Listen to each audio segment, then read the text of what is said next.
The nurse's secret. Crossing the line. Grace woke up the next morning feeling like her chest had been filled with stones. All night, she had twisted and turned, hearing Dr. Samuel's words like a whisper in the dark. "You're doing the right thing. This will save your family." But nothing felt right. Her mother's cough echoed from the next room, deep, sharp, and painful. Grace rushed to her side, rubbing her back gently, whispering comfort. But every sound, every wince, reminded her of the empty pill bottle on the table. There was no money left. Not even enough for a consultation. Not enough for school fees. Not enough for rent. Poverty doesn't shout. It tightens slowly around the throat, around the spirit, until breathing feels like a privilege. Grace walked around the house like a ghost that morning, avoiding her mother's eyes, avoiding her brother's questions. She hated that she couldn't protect them. She hated that life had cornered her so brutally. By evening, she returned to the hospital, with a knot in her stomach so tight she could barely stand straight. She wasn't sure what she was going to do. She wasn't sure she could go through with it. But deep down,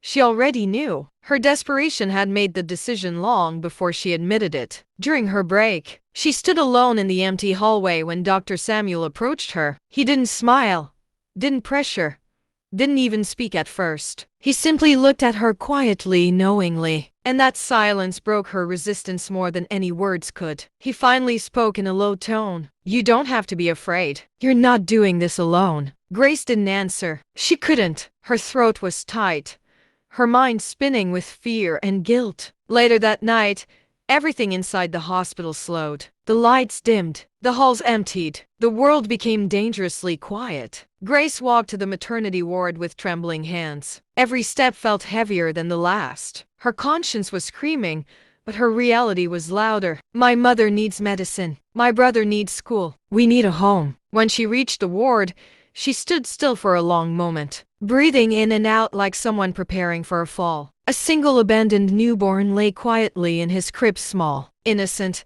unaware of the storm around him. Grace felt her chest ache. She picked him up slowly, holding him with a tenderness that made her eyes swim with tears. He was warm, light, fragile, and he trusted her completely. That trust hurt more than any guilt. As she walked out of the ward, each step felt like she was walking away from the person she used to be. That night, Grace crossed a line that could never be undone. And from that moment, nothing in her life would ever remain the same. Subscribe and stay glued for third episode at Hotgist channel.